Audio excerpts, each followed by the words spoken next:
That's like the best support I've ever had for like years.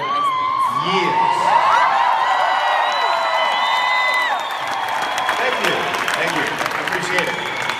It's wonderful to be here. Thank you for your welcome, thank you for your love. This is my second time to England. I know that you are standing, and the chances are you're probably blocking someone behind you. So I'll give you your smile. You ready? You take a shot, and then you go back. All right, ready? I love you. Thank you. Anyone here? Love you. Good. Okay, great. Let's do this. Well, good evening, everybody. Good evening. Please take a seat. Please go grab a seat. It is so cool to be here. I want to thank Richard and Veronica Tan and Harry for everything that they've done in trying to equip and inspire people all around the world. I'm on an 8-country tour right now.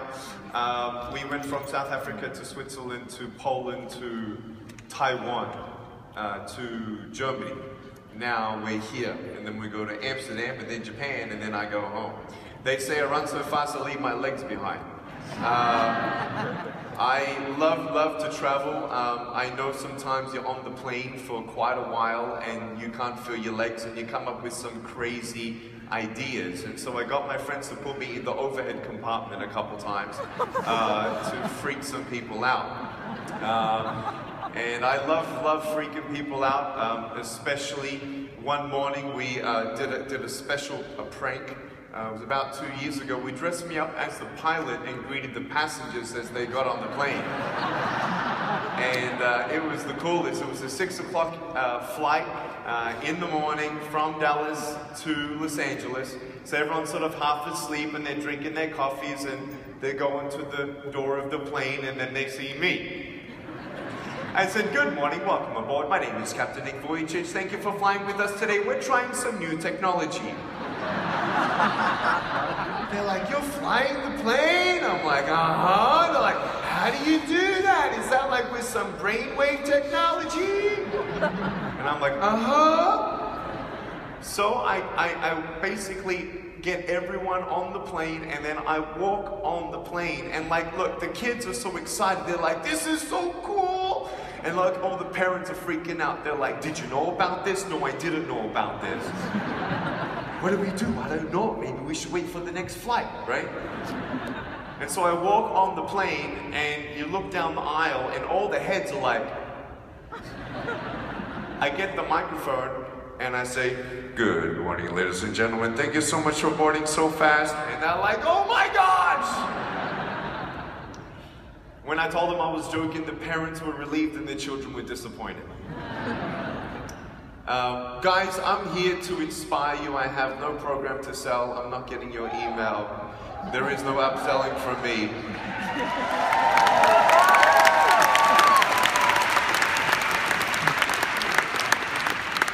I'm not saying you should or should not get any programs. Just always make sure that, you know, when you want to do things, sure, get educated, open your financial literacy and different things like that. I started reading financial literacy books at age 17. It's good to have skills. It's good to follow your heart and your passions. And we're going to today talk about goals, who you are, your values, what true happiness is. And I would just want to inspire you that wherever you are in your life, to dream bigger. And that may not look like money goals, that may not look like career goals. We're going to talk about all that, and I just want to be real with you. You know, what you see is what you get with me. I have nothing up my sleeve. I have nothing to hide. And I'm just very, very thankful to be here. I'm 32 years old, and my wife and I, we've been married for 3 very short years. We have now a second baby on the way.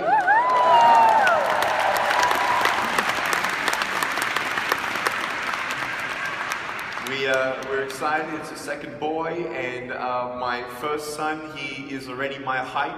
He's 2 years and 2 months old, and he sometimes gives me high fives on my shoulder, sometimes gives me high fives on my face. And I love my life, my education and background. I did a double degree in accounting and financial planning. I graduated at 21. I'm a founder and president of a nonprofit organization called Life Without Limbs. It's a faith-based nonprofit organization that puts me around the world on stages where I can freely talk about my faith in Jesus and heaven and miracles and all these sorts of things.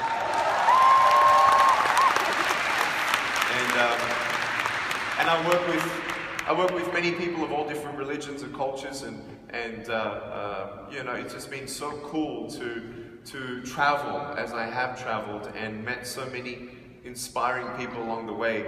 We've given just underneath $1 million mark of helping orphanages and hospitals and schools along the way. My first trip was at 19 years old. I went to South Africa and went to go visit the orphanages because my parents have always taught me some values that I'm very thankful for. And one of the values my parents always taught me as a very, very young child is don't complain. Don't complain, and don't ever forget the poorer people. And as a child, you know, I understood that, you know, here I have a meal, and some people don't have a meal. But then when I go to school, here I am, everyone's got arms and legs, but me, and I'm like, well, what about me, right? And I started asking the bigger questions, you know, to my parents, like, why? Why did this happen? You know, many kids, they come up and they say, what happened? And I say, cigarettes. And so I asked my parents, I said, so what happened? They said, well, you know, we don't know. So my parents don't know why I was born this way. My doctors don't know why I was born this way. Lady Gaga don't know why I was born this way. And it's just one of those things. I mean, my sons, they have arms and legs. My brother and sister have arms and legs. The morning that I was born, actually, my parents had no warning. And here I came and I said, surprise! And the very morning of my birth, my dad was beside my mom during the delivery. My mom was a midwife. She took care of 300 deliveries of babies in her profession. My mom and dad were married 5 years at the time. Waited to have children. And you have dreams and aspirations for your kids. And my parents took it for granted that their child was going to be born healthy and with 10 fingers and 10 toes. Well, I was healthy, I just was missing some extremities. And when I came into this world, that morning my dad, obviously he could see me a little better as I was being born than my mother. And he saw my shoulder, and he saw no arm. My dad got queasy, he lost his blood pressure, he nearly vomited and fainted, and stopped breathing all at the same time. A nurse grabbed him, held him so he wouldn't fall, and walked him out the room. My mom sees my dad walk out the room, and then the doctor holds me low, so my mom can't see me. She hears me crying, so she knows I'm alive. And she said I had some good strong lungs. But the nurses came, and they started crying. They wrapped me up, they took me to the furthest corner in the room. My mom said, what is going on? Tell me, what's wrong with my son? And the doctor finally said, phocomelia. She knew exactly what that meant. It means a baby being born without limbs with no medical reason. She took no painkillers, not one drop of alcohol or caffeine, not thalidomide, nothing. She did everything she could to make sure that her first pregnancy was perfect. Well, lo and behold, when she saw me, they basically put me next to her. And she said, take him away. I can't see him right now. I can't do this. They grabbed me quickly, they took me to another room. The doctor went to my dad in the hall, and my dad was in shock. And the doctor came, and the doctor was trying to find the words. Sir, I'm sorry. And my dad just said, my son, he has no arm. He said, no, sorry, your son has no arms or legs. And he couldn't even imagine it. He said, what do you mean? He came in to comfort my mum, and he said, where's Nicholas? And they said, we took him to another room. Then my dad asked my mum, can I go and see him? She said, yeah.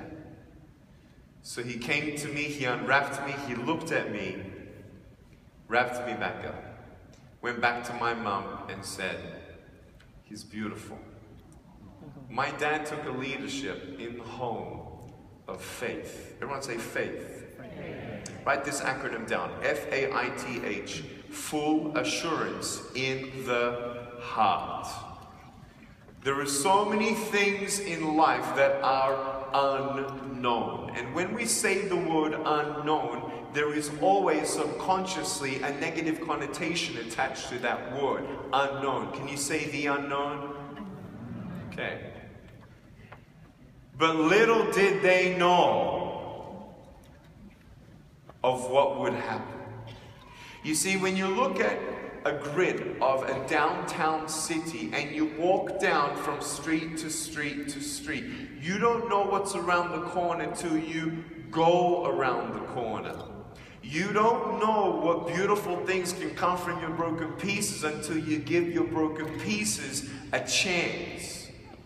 Because of faith, what is faith? It's believing something that you cannot see. They don't know what they don't know. They've been told that their son will never walk. They were told that their son will never go to school. They were told many things. But they didn't know the beauty that could come from this little child in the fullness. They, though, wanted to give that a chance. The opportunity for something beautiful to come from the ashes. My mum and dad, they agreed, after obviously talking about it, that they're going to keep me as their own son. They're not going to give me up for an adoption. They didn't feel qualified to be a parent of a limbless child, but they kept me. They loved me, they raised me, and they saw me as a gift of God, just differently packaged. They later had a son and a daughter after me, and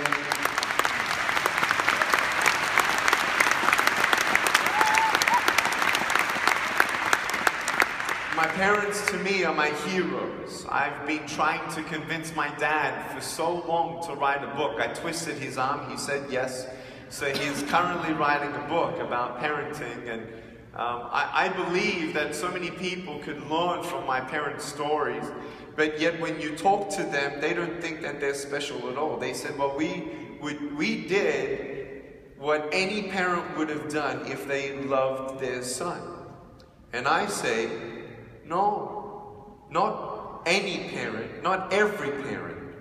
And they say, yes, okay, by the grace of God, we loved you, we loved each other, we stayed together as a family. Do you know that 80% of marriages affected with a child with disability goes into divorce? 80%. Okay? This was hard. This was not easy. Not only that, but my parents were not well off either. I'm not saying they were poor at this time, but they actually talk about their background. People say, well, Nick, you know, it's easy for you because you were born in Australia, a developed country. And I say, yes, but look at even my parents. They actually were refugees in concentration camps, persecuted for their faith in 1960s during the communism of Yugoslavia. My mum's family of 9 children crossed the Austrian Alps to get out of the country. They went to Australia with nothing. You see, we all have stories. We all have something. We all have ups and downs. You see my foot? Ups and downs, ups and downs, ups and downs. And your story doesn't have to look like mine, and I don't have to look like you, and you don't have to look like me. And when we look at the world's pain and look at the world's situations, there is no hope in comparing each other's sufferings. There's no hope in that. But when you do find hope It's got to be real. It's got to be absolute. It's got to work for you, for me, for the disabled, for the orphan, for the human trafficked that I've met. 650 sex slaves who were sold by their parents at $700 US.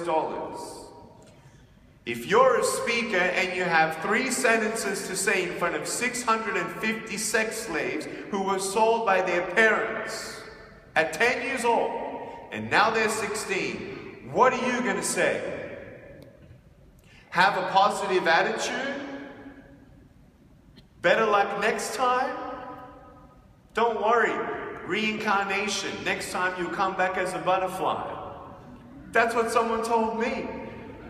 They said, I know why you were born this way. I said, really? I was 12 years old. She said, yeah, you were just a very bad boy in your previous life. I said, thanks.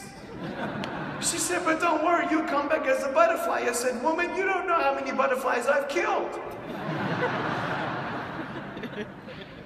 So when you look at brokenness and hope, there is hope.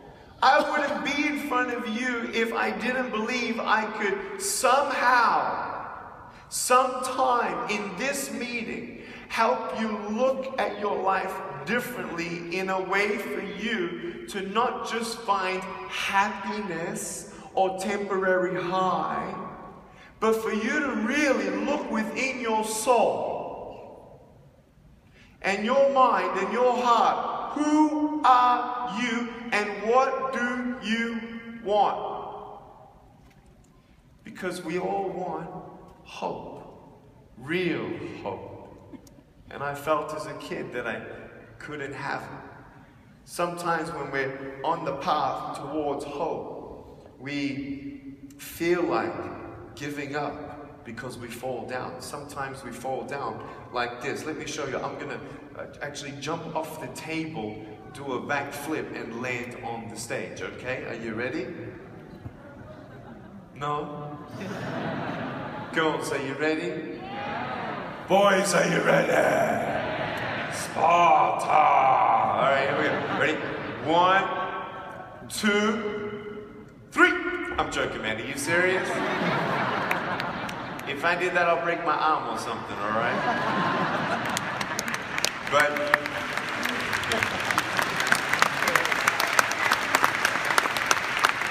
sometimes you fall down like this.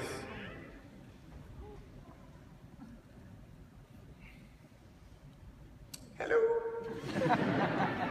So what do you do when you fall down? You get back up. Okay.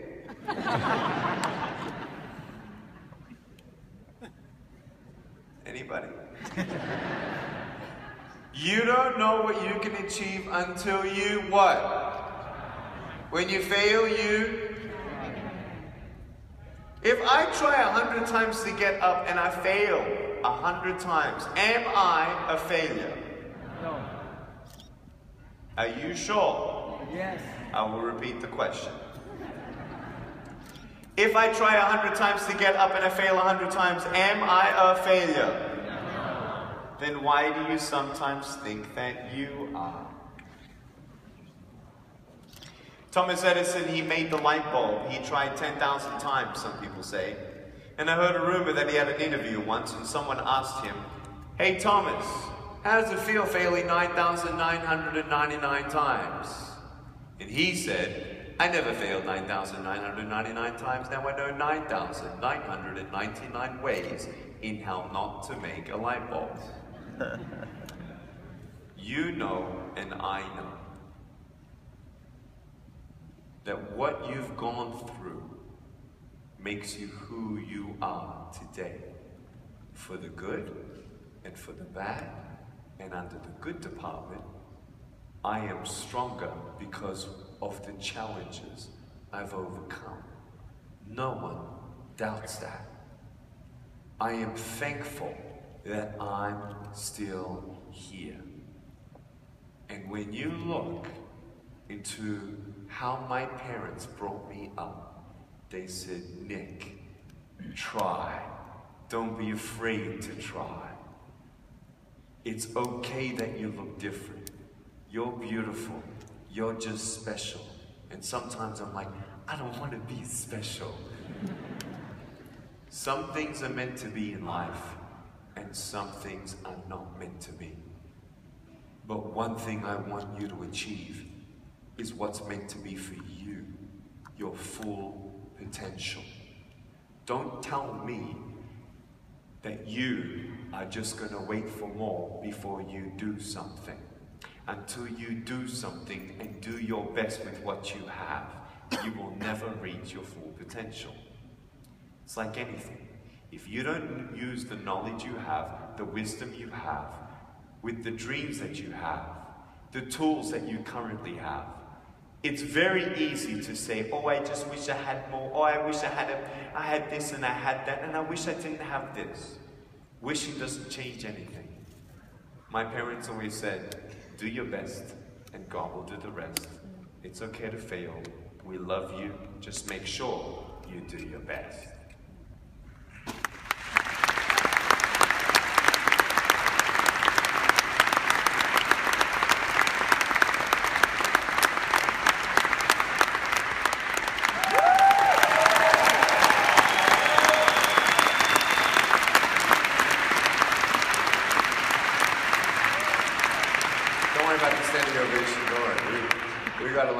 I appreciate it. I love you very much. I want you to understand that everything that I'm saying is from the heart. Every experience that I have is from the heart. And as I grew up as a kid, you know, people ask me, hey, what do you want to be when you grow up? And I'm like, I don't know, a doctor? Can you imagine if I'm your surgeon? You would convince me that you don't need surgery anymore. Okay? Or I want to be a policeman. Oh, really? I find a criminal and he has to put his own handcuffs on? Ain't gonna happen. It's funny how especially men, everyone say men. It's funny how especially men, the way that we are wired, that when we feel like we can provide more opportunities for our family, in other words, money, that we feel a little better. That we feel a little bit more important. And our ego sort of grows a little, just a little. First of all, I hope that's not you. And if it is you, please switch around your true north on your compass. Because I'll tell you right now, the moment you start believing that your value as a human being is determined on anything that has to do with money, you're starting to believe a lie that could grow into other lies. You need to come to the truth of how invaluable you are, meaning infinitely valuable. There's not another you. There'll never be another you. Okay? You are irreplaceable. And I don't know about how you live from day to day. Can you turn me down so I feel free to scream? Because I feel like I'm a little loud. Is anyone thinking I'm a little loud? Okay, well, I'm about to get louder, so just turn it down a little bit. I don't know how you live, but I want you to know the way that I live. Every time that I say goodbye to my wife, okay? I only work 5 weeks a year. I work 5 weeks a year, motivationally speaking. And that's enough for my family. And there's cool opportunities and people I get to meet in settings like this who will never see me at a Christian concert, at a Christian church or Christian settings. And so I don't want to just talk to Christians, I want to talk to everyone. And so for me in my life, I have my own balance, and then I have the nonprofit, and I give 20 weeks of my time, yes, as a CEO as well. I have a salary from that, but it's nothing compared to my entire income and all the things that's going on. I have made decisions as a bachelor for a bachelor lifestyle. When I was single, I spoke 278 times on average every single year. Every 3 days I was on a plane, okay? 4 years straight. That did not happen when I got married. It slowed down quite a bit. Guess what? It slowed down even more when my first son came into our life. And it's now slowing down even more. And every time I go out and I do what I do and I say goodbye to my wife, I know and she knows that Daddy may not, to Kiyoshi and our second son, Daddy may not come home this time. I may have a plane crash. I may have a car crash. I may have a heart attack. I don't know what. I've had death threats. I don't know. We all go through life taking every day for granted. I don't. I see every day as a gift. And I don't know about you and your fathers, but one thing I've realized, that more than getting my sons to the best college or university that they can go to, I would rather be the best father I can be than give them the best education in academics.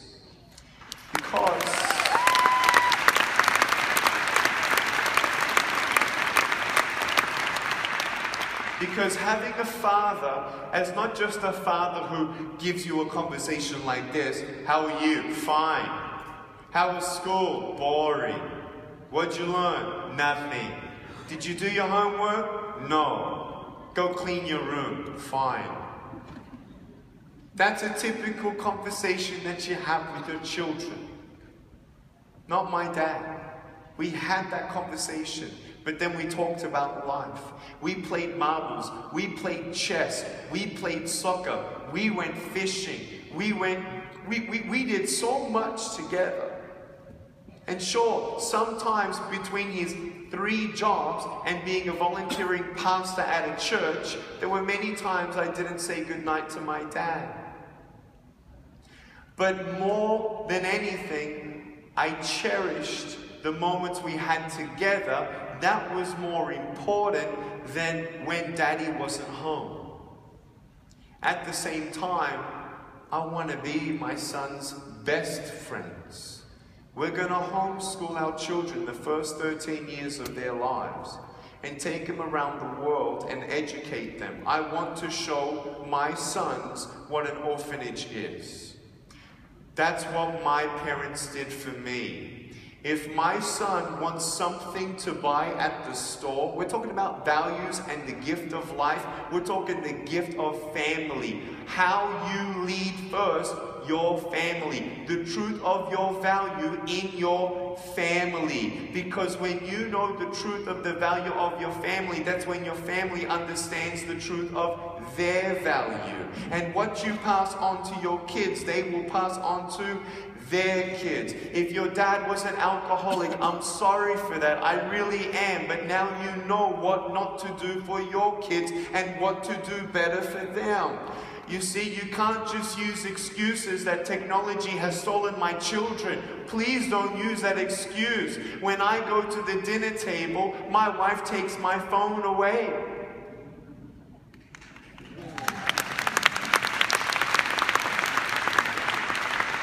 No one's gonna die if no one hears from Nick Vujicic after 5 p.m. that day. No one's gonna die. I'm not a doctor on call.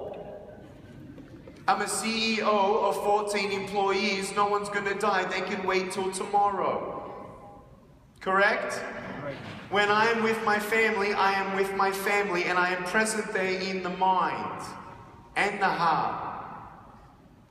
Family is so important.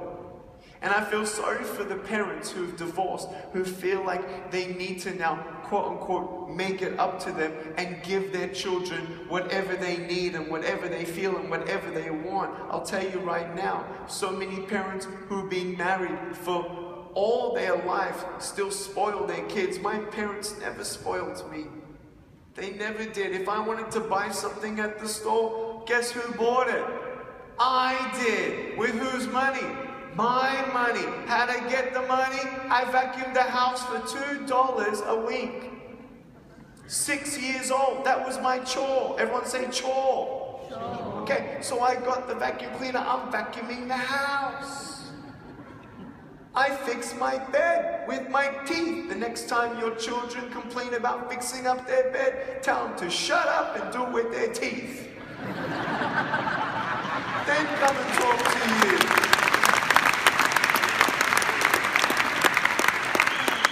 It's not about being rude. It's not about being, how do you say, strict. It's teaching them value. When you earn $2, you think twice what you want to buy. Yes? Good. Then you start learning to hear about what saving is and what investing is. And that's why Nick bought his first investment property at age 19, flipped it for 50% in 12 months.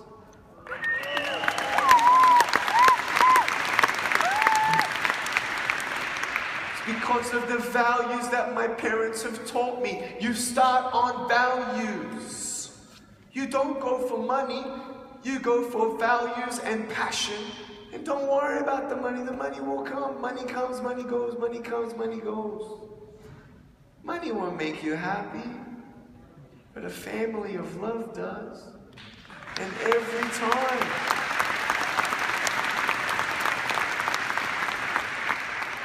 And every time I come home, it was a home of refuge. Teach your family values. And no matter where you're at, you can't change the past. But as your teenagers see you sort of reaching out, you might be surprised they may meet you halfway. I'm going to tell my daughter every day, if I ever have a daughter, you're beautiful, you're beautiful, you're beautiful, you're beautiful, you're beautiful. You know what she's going to say? Of course you're going to tell me I'm beautiful. I'm your daughter. She may put a do not disturb sign on her door. You know what I'm going to do with the do not disturb sign? I'll respect the sign, then I'll go out the front door, go around the house, stick my head through her window and say, you're beautiful! Because if I ain't telling my daughter that she's beautiful, who will? Magazines? TV? Friends? I don't think so. You are beautiful! You are beautiful! I love you and I believe in your full potential. I don't care how you look. I don't care what you have. I don't know what education you have. I don't care about that. I love you. You are irreplaceable. Every soul on this planet is valuable. There is not one soul who's more valuable than another, and there is not one soul that is less valuable than another.